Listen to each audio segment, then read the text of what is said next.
Hello and welcome to our webinar today, talking about the change in leadership and the effect that's had on a business here in the UK.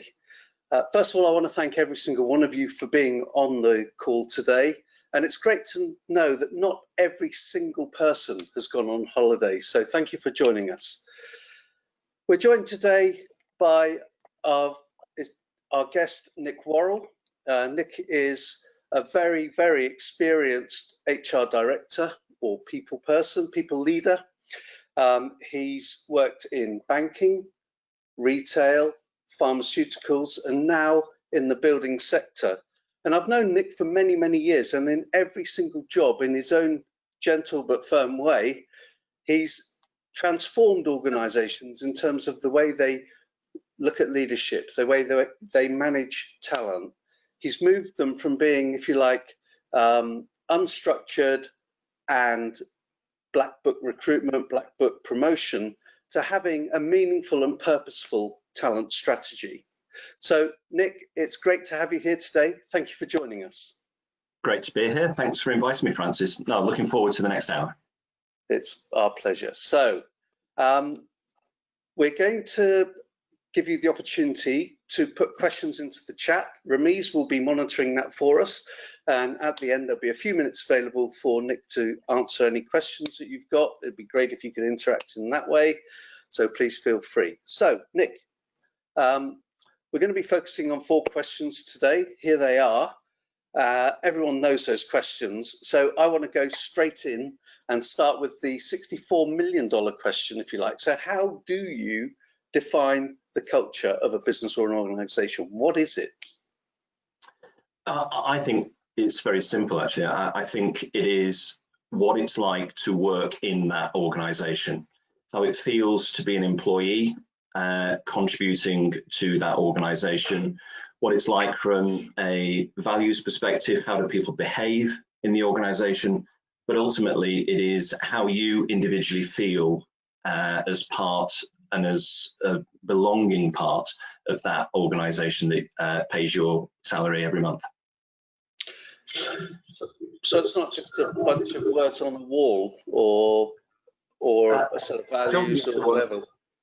I don't think it's the words on the wall at all. I think, yes, it's important to have a set of values that people believe in, but that for me in importance is subordinate to how people are spoken to, how people interact with each other on a daily basis, and how you feel ultimately, what it feels like to work in the organization. And do you feel valued? Do you feel in touch with the organization? Do you have that sense of belonging? Is the business part of you? Are you part of the business? Because we all invest a massive amount of time, energy, effort into our working lives. And I think from a culture perspective, if you don't feel truly a part of that organization and you feel disconnected, then you're going to suffer because you're not happy, and the business is going to suffer because you're not going to perform to the best of your ability. It's a pretty binary scenario for me, that the happier you are, the better you'll perform. So right. I think that's why culture is just so important and underpins everything we do. And I guess a lot of us can look at a lot of different organizations and kind of guess what that culture's like. What about culture from an external perspective? How important is that, do you think? People looking in? Yeah, I think it's got a massive impact. You know, if you take the house building sector as a whole, you know, we are 2/3 up to 70% male. Start off, right? So you walk past any building site with any name on the hoardings, whether it's ours or one of our competitors, and you look inside that building site and you will find the majority of people are men, right? And so straight away, you've got a cultural dynamic there that says, well, do we truly welcome women into the organization? And so there's a gender issue straight away, but it's so much more than that. And what we're trying to do, and this is a journey, an absolute journey, is just make it appropriate for everybody to feel part of Countryside and to feel like they have a voice, that they have a purpose, and that purpose and the voice coincides with what we want to deliver ultimately as an organisation, because we've grown massively over the last. So I've been in 6 years, and when I joined the company, we had just over 500 people directly employed by us, so quite a small organisation in relative terms. But we've now got 2,000 people working directly for us, and on any one day on our building sites, we've got about 10,000 people who we employ through our subcontractor population. So we subcontract all the trades out, the standard trade. But we've got 2,000 people who work for us, and that has grown almost exclusively organically over the last 6 years. And our job and my job specifically from a people perspective is to enable the growth of the organisation through people.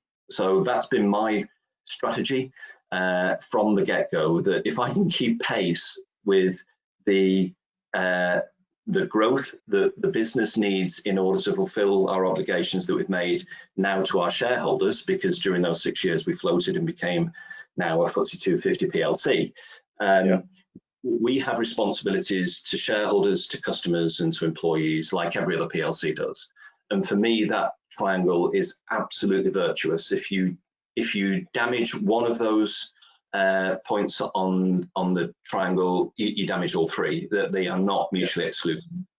So culturally, we need to keep all three in train. We don't prioritize one over the other. They are all extremely important, and if you fail in one, you fail in all three. Yeah, and Nick, I mean, it's fascinating. So you've been there 5 or 6 years, and it sounds like the business itself has changed in terms of its ownership and its structure and its modus operandi, etc. So although the question is more about companies, I really want to know about your experience here. So take us through the journey of the last 3 or 4, 5 years, please. Well, I was approached to join recognizing that the business was going to move from family ownership into either a sale to a private equity house, or to a trade sale, or to ultimately to float. And so I was recruited by the new chief exec who'd been brought in just before he started the search for the people role, by the private equity house that had just invested in Countryside. And so I was interviewed by him, by Ian Sutcliffe, who's the guy, and also by the long-serving members of the family, because Countryside was spawned just over 60 years ago in Essex by an entrepreneur called Alan Cherry. Alan is incredibly well known across Essex. He's massively invested. He founded Bear Eves, the estate agent, for example. He was very big in setting up Anglia Ruskin University. So he's a big entrepreneur with a really interesting background. And his 2 sons had grown up in the company and were both on the exec, and both interviewed me as part of it. And they've only now just retired. And I know, Francis, you've met one of them, Graham, who's a larger than life character. Superb. I always remember. I always remember that meeting, and it was great. It's great to meet personalities. But that if what I saw was just a microcosm of the culture, that paternalistic family, I think that must have shone through right the way through whatever it was, the 500 people that were there at the time. Yeah, so there was an element of that. So if you mentioned talent in your introduction, that kind of paternalism with a small p was alive and well and kicking, in that you were tapped on the shoulder. We know best. We know what role is best for you, rather than being more of a two-way street with an opportunity for the person to influence his or her own career far more. So we've shifted from that kind of top-down, everything going through the top person or the top team, and we are on a journey to move far more to an engaging culture where everybody's involved. We changed our chief executive, so Ian Sutcliffe, who, as I say, recruited me 6 years ago, retired at the end of the calendar year last year, and we promoted through our talent processes a member of the exec, Ian McPherson, who was one of our original CEOs. And Ian stepped up to become Group Chief Exec on the 1st of Jan. But you saw a lot of change under Ian Sutcliffe, didn't you? Massively so. Yeah. Well, we floated in February 16. So there was all the question, as any kind of private equity owned business has, of whether the company, where does the company want to go? Does the company want to be sold on to another private equity firm? Do we want to float, or do we want some form of MBO and buy it ourselves? And it became very clear that for us, that the best way of funding our growth going forward was through becoming a public company by floating. And therefore we went through the IPO process, which was a fairly long, drawn out, tortuous due diligence process, and which wasn't the greatest fun at the time, but got through that, and we floated in February 16, as I say. But the preparatory work to get to PLC status, and from an HR perspective, the absolute nugget, which I can say was a nugget because it wasn't my idea, was to put all the PLC processes that you're going to need from a governance perspective in place prior to float. And if anyone on the call is in a company that is in any way thinking about becoming a PLC with all the requirements that are required from a corporate governance code perspective, from any kind of red tape, any kind of bureaucracy where you're moving from a small company, you're going to go through all those teenage years and grow up into a fully fledged PLC. Put everything in place beforehand, because we put our REMCO, our remuneration committee, in place, we put our nominations committee in place.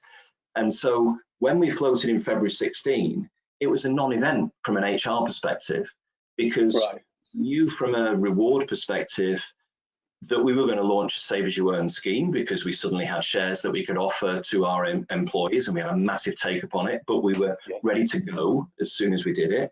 We've been having remuneration committees for at least 12 months before we floated, with the annual cycle of pay reviews, bonuses, looking at the top teams, comp, and being ready to launch our LTIP once we had shares in which to place the LTIP. We were just good to go, and just made a massive difference as part of our growing up, that we'd grown up before we actually became a PLC.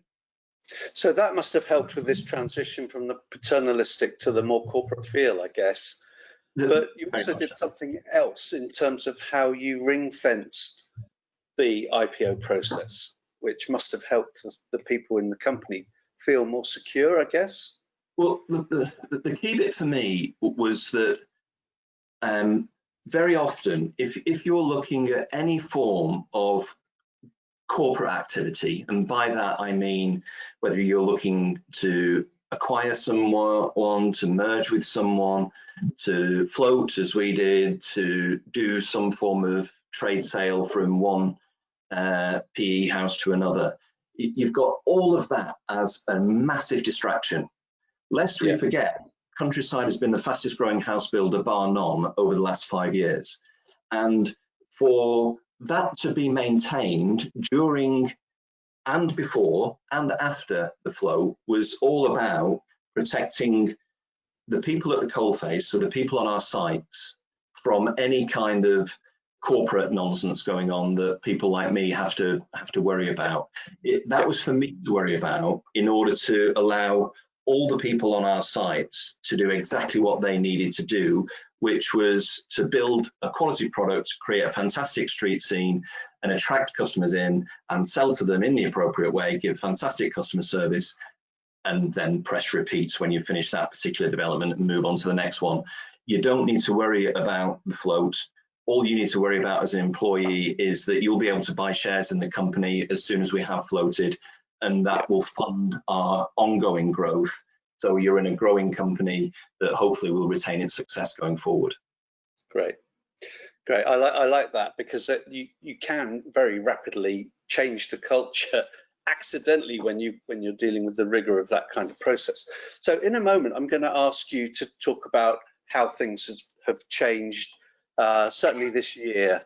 Yeah. But before we do that, could you give me an insight, and our friends on the call, what the culture was like, say, in the second half of last year? Let's just go really close to that, and then we can talk about how things have, what happened, what was the trigger, Yeah, and then what happened.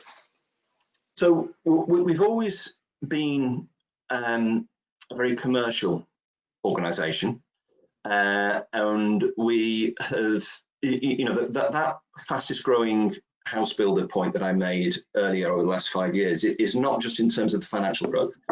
It's in terms of our headcount growth. It's in terms of our safety record, which has improved immeasurably. We became a 5-star builder, so 90% plus of our customers were recommending us last year for the first time in our history. The best we'd achieved before that was 4-star. So we were delighted to grow, but not grow at the expense of customers. At the expense of safety, at the expense of employees. So we have really grown, I think, in the appropriate way. Yeah. So that was, we were going well and going, still delivering significantly, and record profits last year and record growth last year again. And it's 28% compound annual growth rate. So over the last 5 years, so it's not insubstantial. The key difference with the change in stewardship, with CEO moving from one Ian to the other, when Ian McPherson took over, one of the very first things that he did was to start putting the culture of the organisation at the top of the agenda, Right. and that was a big shift. And so what we did, we had a long conversation about how we're going to do that. And what we decided to do was to take my number 2 out of her day job, and my number 2, Sian Myers. And Sian was our HR ops director. So she led all the business partners dotted around the country. She led the resourcing function, reward functions, and so on. So had a big role as my number 2 within the people function. From the end of Jan, we took Sian out of that day job, so pretty much a couple of weeks, 3 weeks after Ian had taken over, and we put her into a culture transformation role. So the 2 massive enablers that I think we've had is, one, it's not even support from the top, it is demand from the top. So no pressure, but this is what I want, this is how I want the culture to be developed, not in terms of it needs to look like this, but I want you to focus on it. And I'm giving you the mandate and the expectation that you're going to focus on it. So bringing Sian out of her day job and putting Sian into that culture transformation role was a huge enabler, because that's her whole raison d'etre now. And she has been doing some absolutely fantastic work, and in particular in a post-COVID world. Right. So those 2 enablers of sponsorship, stroke drive, stroke demand from the very top of the organisation, i.e. the group chief executive, that made it absolutely non-negotiable that we were going to focus on this, and we were going to create a culture that was even better than we had before, and that we're going to have a set of values that people have bought into, and we're going to live and breathe them on a daily basis. So very clear, absolute, which was music to everyone's ears. And then we in the people function were thinking, goodness me, well, absolutely no pressure on us whatsoever then, because we've got to go out and deliver it. So, but great stuff. I'm joking, but what better gig could you want doing my role, right? And so with both Ian and then Sian being able to focus on it exclusively has just meant that we've had a focus on it over the last 7 months that I think has been off the scale in terms. I've never experienced it like it in my 20 years of doing HR, and I'm loving it. I'm loving it, and it's that amount of attention, focus, and commitment, I guess, that's broken any inertia that may or may not have existed in leaders throughout the business, because it's the head of the business is saying this is where we're going and this is how I want it to be, and then backing it up with actions beyond just the Shan appointment. What other things? Well, it was funny. We got busy planning and thinking, okay, so what do we need to do? And Sean started running a number of focus groups and really engaging with our people and giving them the voice. And Friday the 13th of March, right? So Friday the 13th, deliberately and consciously, was your lucky day. So that was the first output. Your lucky day. Your lucky day. Your lucky day. So that was how it was branded. And there was a teaser campaign running up to Friday the 13th that we're going to make some announcement on Friday the 13th. And it was really interesting because there were lots of people speculating on what we were going to announce. And we were keen to play it down because it wasn't going to be massively totemic. It wasn't going to be changing the whole organization. Yeah. But we were going to make some pretty bold statements as part of it. So we ran a teaser campaign and then we announced on the 13th of March, Friday the 13th, here you go. We have a custom and practice within the house building sector that we close down between Christmas and New Year. So all the sites always close down, and therefore we close our offices down as well. And so we said, and what we've traditionally done is we've closed down for the 3 days in between Christmas and New Year, the 3 working days, and people have taken that as holiday out of their holiday complement. We gifted everybody those 3 days and said, if you're on 25 days holiday, you've now effectively got 28. If you're on 28 days holiday, you've now got 31. Those 3 days, take them off, refresh, recharge, spend time with the family, but you don't have to take them as holiday, because we were getting increasing feedback that in UK PLC as a whole, many people now work between Christmas and New Year. Many partners were working between Christmas and New Year, and we were getting increasing feedback that said, well, and what you need to do is, don't make me take the time off. I'll work. I'll very happily work because me and my partner, we want to go away in February or whatever. And we said, no, we close, and therefore you have to take the holiday.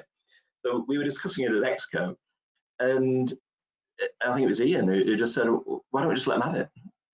What's the worst that can happen? And of course, we all sat there scratching our heads thinking, well, I can't think of a downside on that. The company will survive by gifting people 3 days. It's really important increasingly with people's more flexible working patterns and partners and the way they work. So, hey, gift it them. And then the 3 things we did, one of the other things linked to holiday was we had this rule that you couldn't, that any holiday you carried over from holiday year to holiday year was had to be used by the end of the first quarter. So our holiday year is our calendar year. So by the end of March, you have to have used the 5 days that you carried over, use it or lose it. And again, we sat around the Exco table and said, why do we have that? And no one could answer it, just that we always have. So we said, right, okay, well, there's no time limit then on carryover. So you can carry over, and you can carry over for the full year. So carry on, it's fine. Carry it over, it's all good. All that before COVID, which we've gone into even more carryover now, with nobody being able to use holiday quite as much. So that was the second thing. And then the third thing, in a somewhat traditional sector like house building, people tend to be suited and booted. And so again, part of the conversation around Exco was, do we need people to be in ties? Do we need people to be in suits? And so we've now, our dress code is 4 words: dress for your day. And that's it. We don't care what you wear, because you will care what you wear, and you will ensure that you will dress appropriately for whatever you're doing that day. So I sit before you Francis and everybody else in a pair of shorts today, unashamedly, quite comfortably, given it's 20 odd degrees outside and it's going to get hotter, and a polo shirt. So, hey, it's fine. You don't have to see my legs. I've made sure of that. It's all good. But it's important that people just feel comfortable, and breaking down some of those, it's always been like that. So what? And not challenging it. I think that's been one of the major changes that we brought in. We've started challenging the status quo and just asking that wonderfully naive question of why. And until you get a good answer on it, it's why not. You know, that's kind of the answer. You know, I've said, you know, in Devonshire Square, I've always felt that was the formal place. Yeah. You know, Brentford, sorry, a little bit less formal. Did every place think it was okay, or did you hang on to Devonshire Square's you know, this is where we do dress up to go to work and all that stuff? What happened? Of course, 30 seconds after we'd announced it on Friday the 13th, we closed all the offices anyway, didn't we? The week after. So that kind of didn't quite work according to plan. However, it's been, so for everybody else, Devonshire Square is our London base, just near Liverpool Street. We haven't reopened Devonshire Square at all, nor are we going to in the near term. We don't want people travelling in unnecessarily using public transport. So there's no need for people to be in London. Therefore, we are not reopening Devonshire Square anytime soon. But we have reopened all our offices, and I was in Brentwood 2 weeks ago. And I was just walking around, just saying hi to a few people, and there's one of the legal guys in his shorts and flip-flops. Wow. He's not seeing any customers that day. He's not got any external meetings that day. He's just doing a bit of work, and he was popping in and popping out again, and he was in shorts and flip-flops. It's absolutely fine. It's absolutely fine. And it's that kind of taking ownership for what you're wearing. You know, he was just in for an hour because he needed to print off a big A0 document that he was working on, and so he needed a special printer. But that was the only reason he was there. Because what we found post-lockdown is that people's working patterns and demands on us as an organisation have shifted very quickly.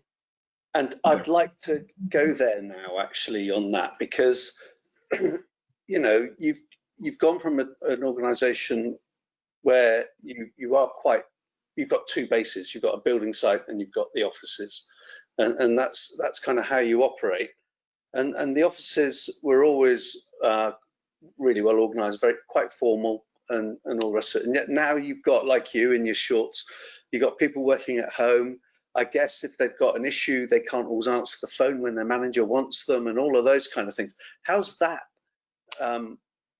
if you like, affected the way things are with you and your team, but also in terms of the culture? It's the culture side that I really want to pull out now. What are the changes? What have managers had to do differently to cope with that? So I think this has been the biggest challenge for us, not just in Countryside, but in the sector as a whole, talking to my peers across the other house builders. The old way of doing things was that you surround yourself with your team. And the unwritten bit, candidly, was if I can't see you, I can't trust that you're working. That has now changed in many cases 180 degrees. Absolutely not that idea well and truly on its head, because out of necessity of people working remotely, people's productivity has not reduced. Right. Now we've had to change the way we work, but the first thing we found on lockdown was that our IT system was robust enough to cope with over 1,000 people logging on remotely at the same time. So a major enabler, and hats off to our IT function that has itself been through a major transformation journey over the last 3 years. The IT system was robust enough for us to be able to do what we need to do on a daily basis and work effectively. And I'm sure, like everybody else on this call, Teams and Zoom have become our new best friends, and we all navigate around those daily, nay, hourly. So all of that kind of enablement from an IT perspective has worked. Point one. The cultural bit, though, has been that some of our more traditional line managers in particular have really shifted their outlook on life. One, about themselves personally. Can I work from home? Never in a million years would have been the answer for a significant proportion of our people. And do you know what, Francis? I'm one of those as well. I never used to work from home because, quote unquote, I knew that I couldn't. Well, right. Okay. Right. Yeah. And I was reading over the weekend in the Sunday Times, the chairman of PwC was talking about the office is now dead, and he'd written an article or been interviewed by the Sunday Times, and he himself had said he'd never ever worked from home in his 30+ year career, and now suddenly he needed to, and therefore he needed to find a new normal. I put myself absolutely in that camp, because over 20 odd years of doing HR, the number of days I'd worked from home, you could count on one hand, and the amount of productivity on those days was not as good as when I was in the office. So needed to do it, needed to change, because the offices were closed, quite rightly, and the old school line managers who I think had, my amateur psychologist diagnosis of it was that they had trust issues. They didn't trust their people.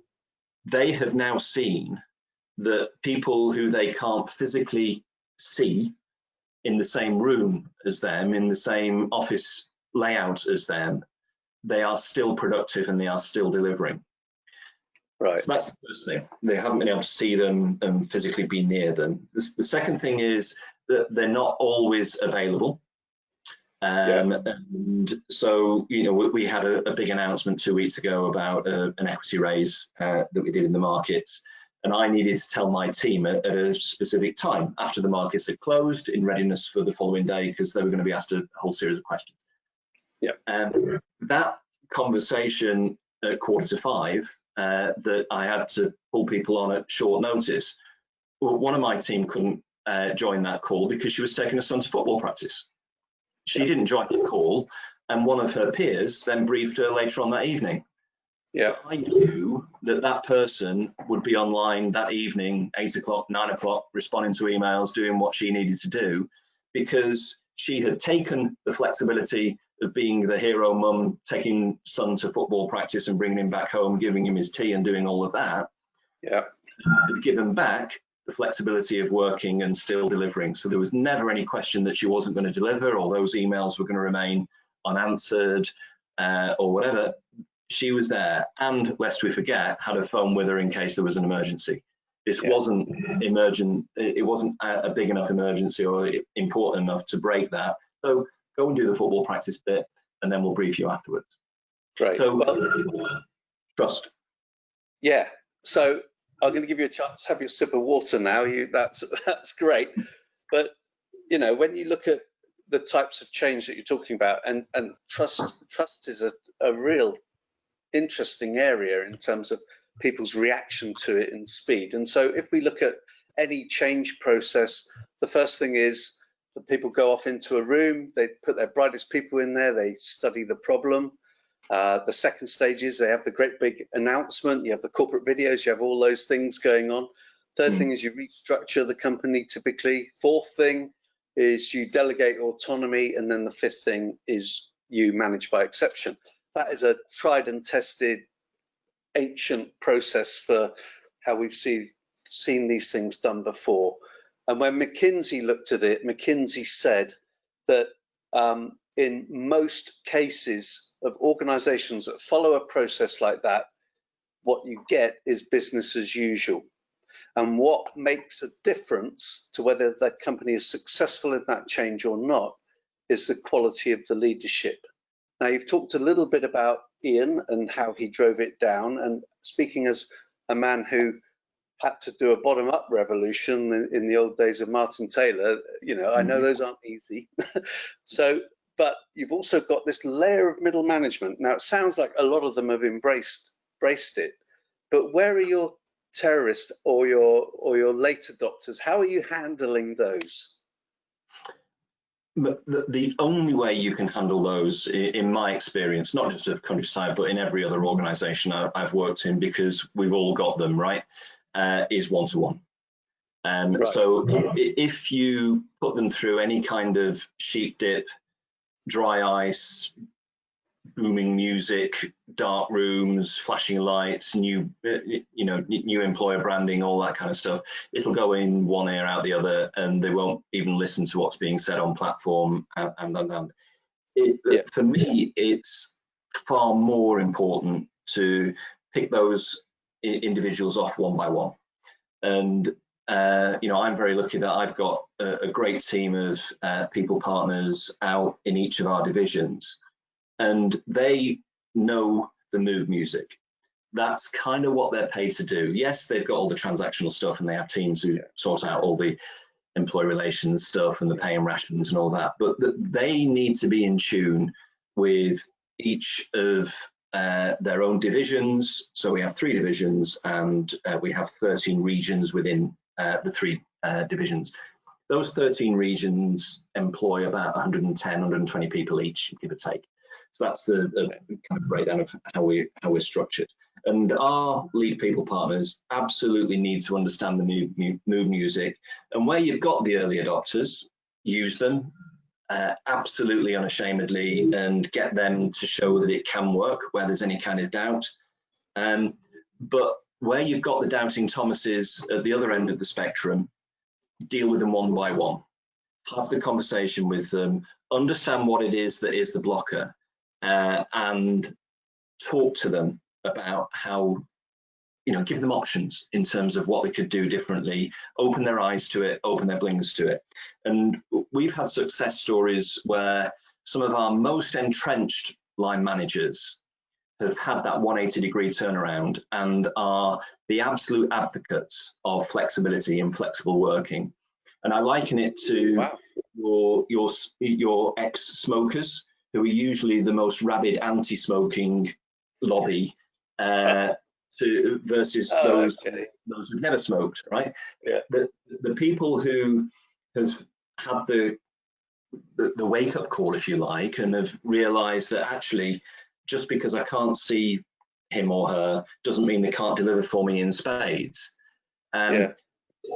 Those people are, for me, the biggest advocates now. And I'm thinking of one in particular, and I won't say who it is, but that person is on our website, on our intranet site, as one of the people who have embraced the new normal in the way that they work now at home, and what they do and what they expect from their team. And we deliberately chose that person because they had a bit of a reputation within the organisation, but fantastic that they embraced it, that they put their head above a parapet and were willing to reveal a bit about themselves. And I think that's been a major breakthrough in it. And again, that was a combination of one of our lead people partners for the division that person works in, plus Sean. And this person now is one of our case studies for the new normal. Fantastic. And I mean, the message to the rest of the organisation, when you've got, if you like, a detractor, to put it politely, who then changes, you get, that makes people pay attention, doesn't it? So what's well done there. But you're a business, okay?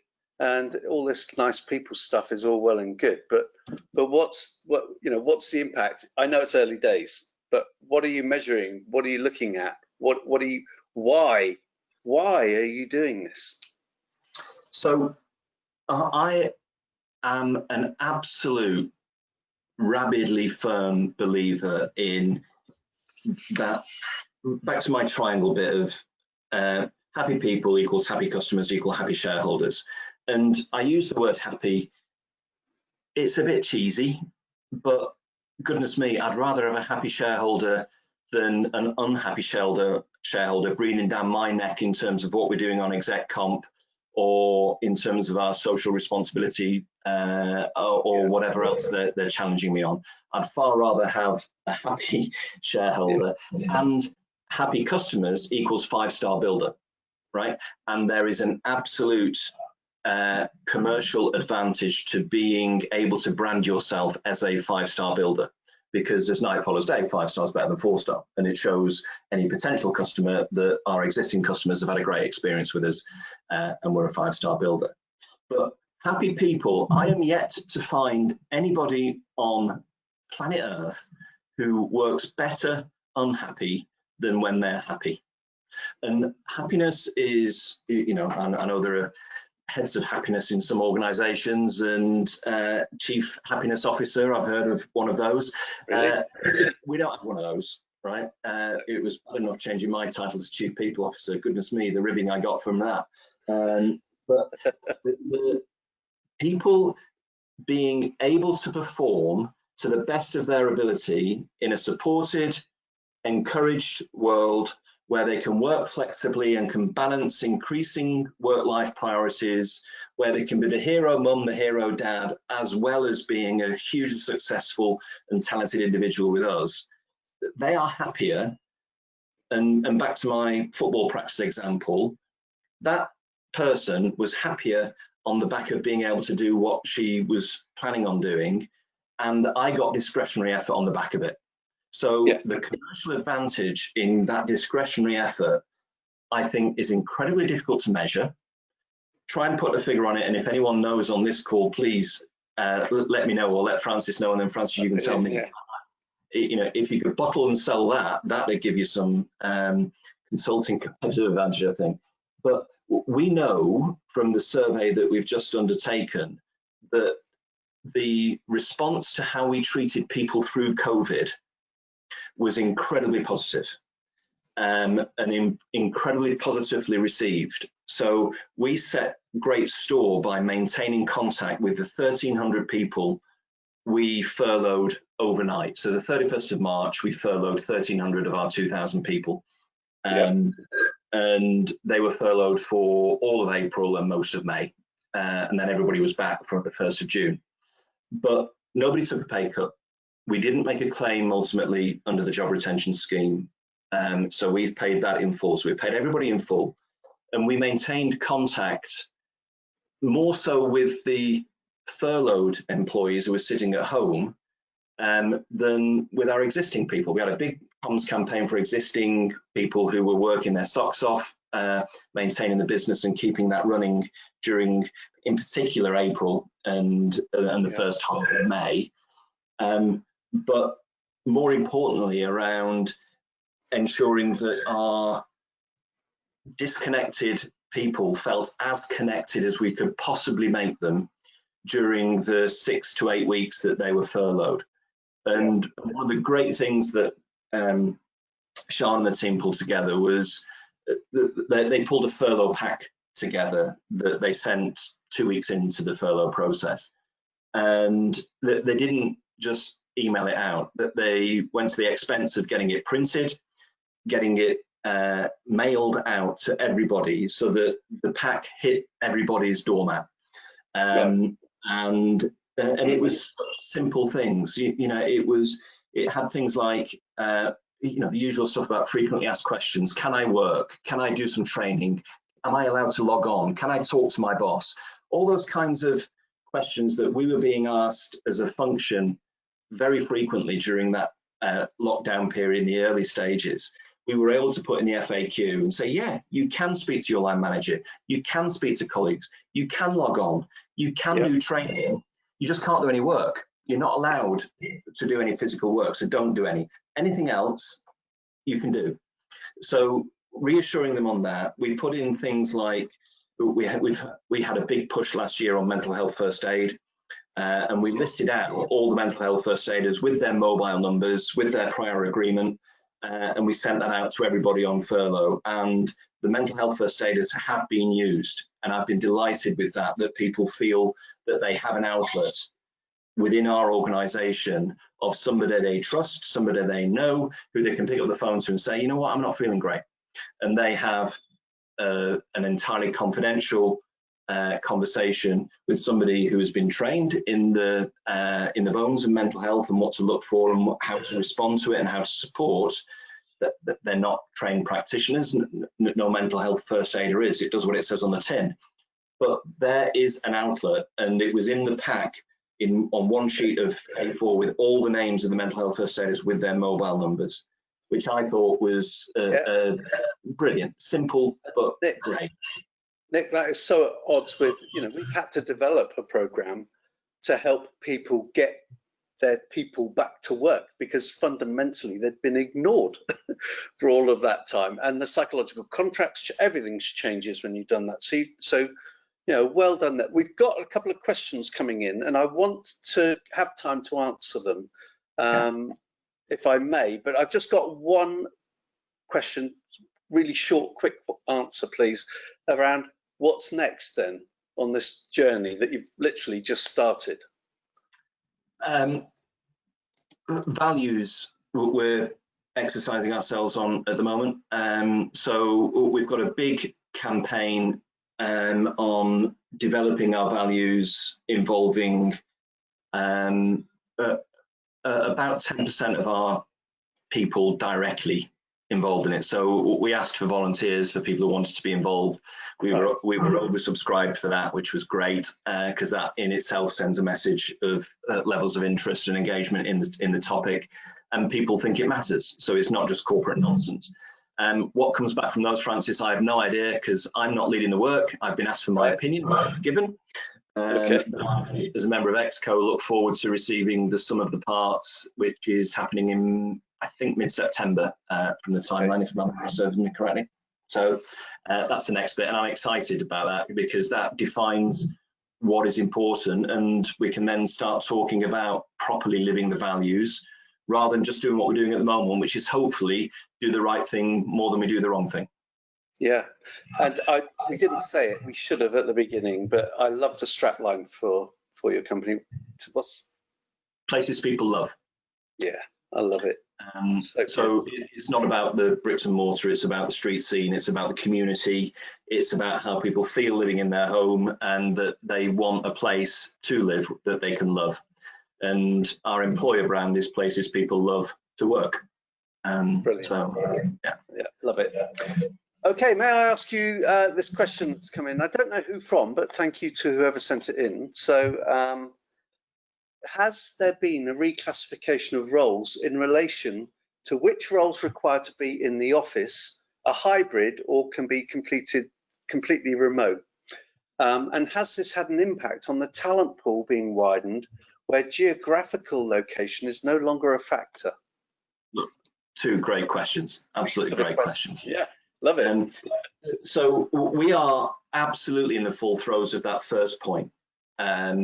And so we're looking now at, as I'm sure many people on this call are doing, around base location. And, there's, from a legal perspective, there is a contractual element to say, do we need to change contracts of employment? But what we've started with is moving to, well, what do people want? What do people need in the very near term? Because when our offices were closed, there was no option. But we are now moving to a hybrid world of choice. So we're not intending closing any of our offices permanently. But I think we're going to see far fewer people in the offices day by day, and B, a fundamental shift in what the office is there for, because the office is going to become a hub. Very simply, it's just going to be a hub, and it's going to be a social hub, and it's going to be a meeting hub, and it's going to be a catch-up hub. And what it isn't is, I've got a big paper to write. Right, I'm going to go to my desk, which is the same desk I've had for the last 6 years, and I'm going to sit at that desk all day and write you don't need to do that.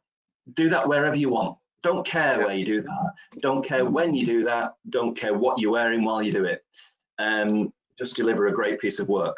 That's the other bit. So in terms of the contractual side, yes, there's a piece of work for us to do further down the line, and we've recognized that, and we've got that on the plan that we need to address. Is there a contractual shift? Are there change in terms that we need to effect across the group? Near term, this is about absolutely understanding what people want going forward, and what's come out loud and clear from our survey and all the qual feedback that we got from our recent survey was flexibility and choice. I want to choose where and when I do my work far more than I ever could or thought I could in the old world. So one of the real pluses of COVID-19, and out of adversity comes opportunity, one of the massive opportunities has been around people being able to exercise choice in when and where they do their work. And playing to that question though, Nick, what about the organisation though, when it's looking for talent? Has it broadened that geographic area that you're prepared to consider now? Absolutely. So we have 2 vacancies on Exco. So one of our members of Exco left recently, and we decided to take that as an opportunity to split the division, which had become huge, and we're splitting it into 2. So we have 2 vacancies at divisional chief exec level at the moment, and the whole search. So we've got an internal and an external search going in and currently underway. I don't care where people are based, because we'll make it work. You know, there is no barrier now, and the search consultant we're using has already said that he's had a number of conversations with people who have ruled themselves out from a geographic perspective, and he's gone straight back to them and said, no, just think, how could you make it work? Could you make it work, and how could you make it work? Because people are willing to be flexible with it. Do you need to be present? Yeah, you need to be out on your sites. You absolutely do. Do you need to be 5 days a week in that geography? Absolutely not.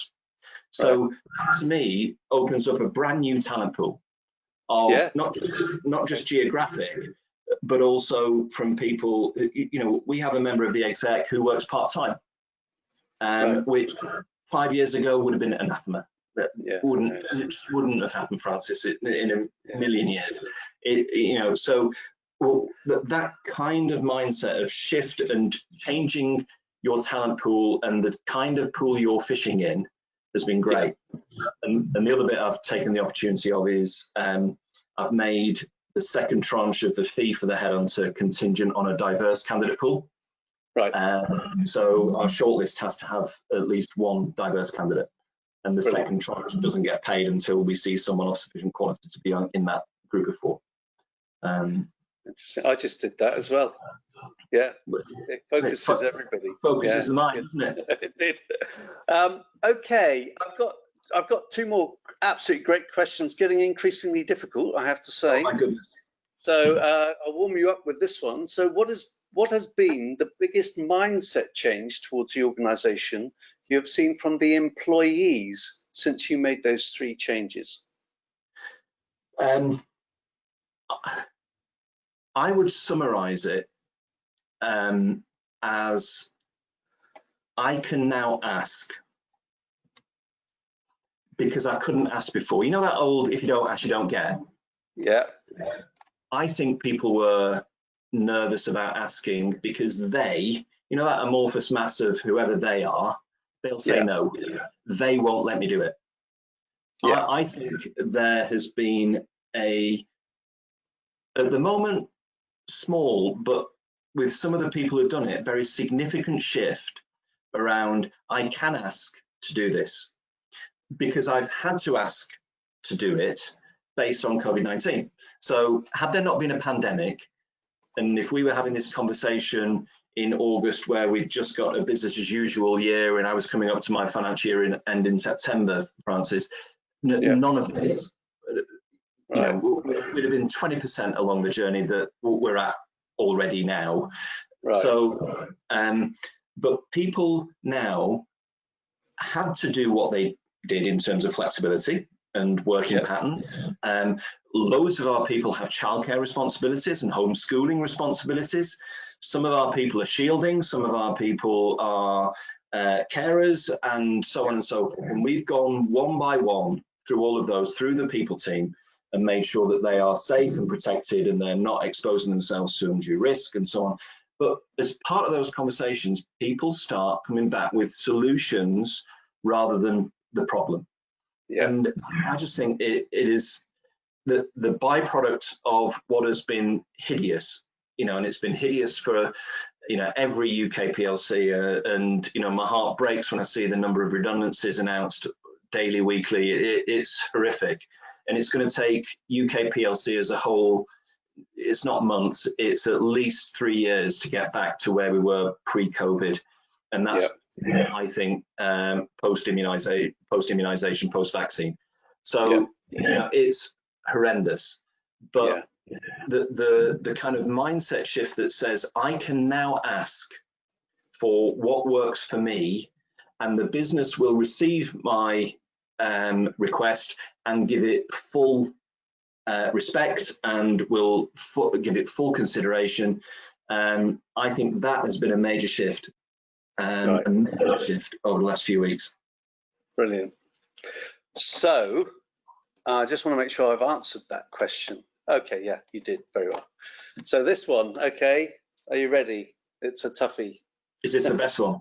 You saved the best to last. Yeah, they've all been good. So what are your 3 key tips to change a culture? Oh my goodness. Good luck. Blimey heck. Can I go for the meaning of life or the length of a piece of string, please? You can start with the T word, I suppose. Yeah. The trust bit you said. Yeah. I think it's got to be. It's funny. I mentioned the values piece of work that's going on. The only bit I said, you know, if I've got any influence in this organisation, can trust be one of our values, please, going forward, because we've evidenced it in absolute spades in the last few weeks. And I would be devastated if we didn't continue with that trusting mindset. You know, you are working, you know, you're not on a golf course, you're not sitting outside drinking pina coladas, you are working. And if I can't get hold of you, I trust that it's because you're on a different call, a more important call. You're just doing your day, you know. And so 2 more. right, so we've got trust. Top-down ownership and sponsorship. Awesome.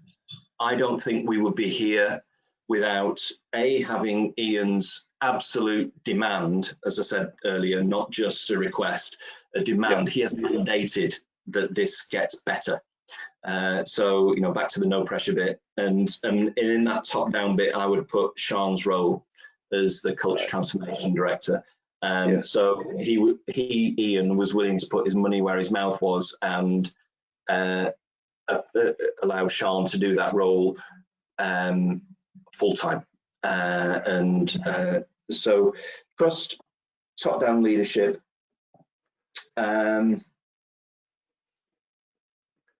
would be the third? Well, what I picked up as you were talking was this building a cadre of advocates that were the least likely people to be advocates.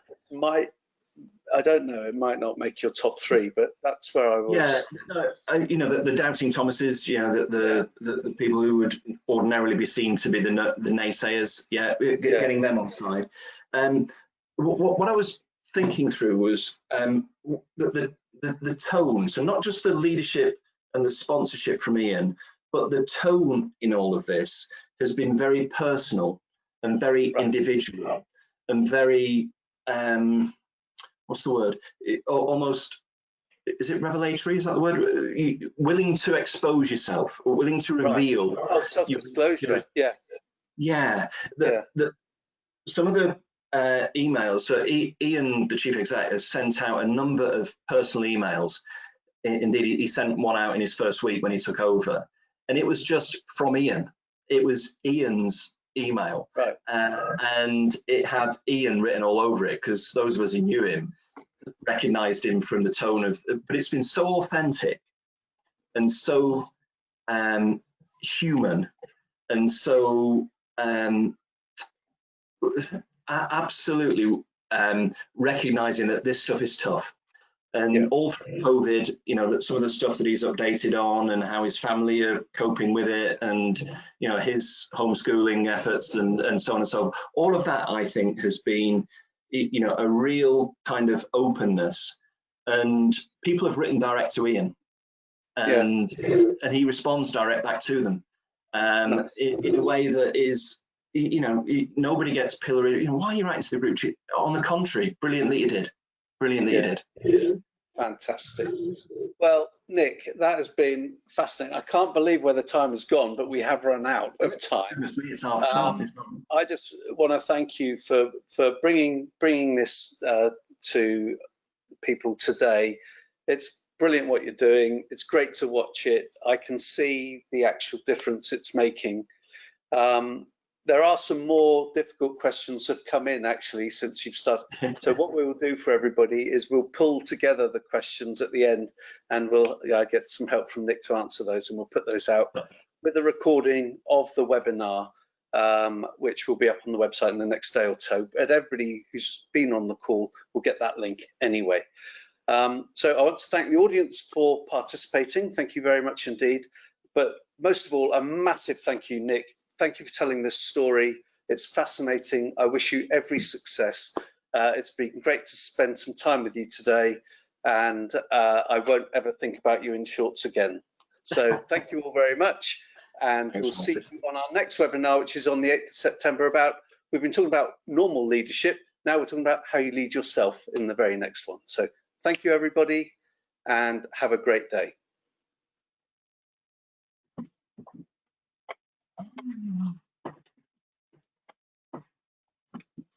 Okay.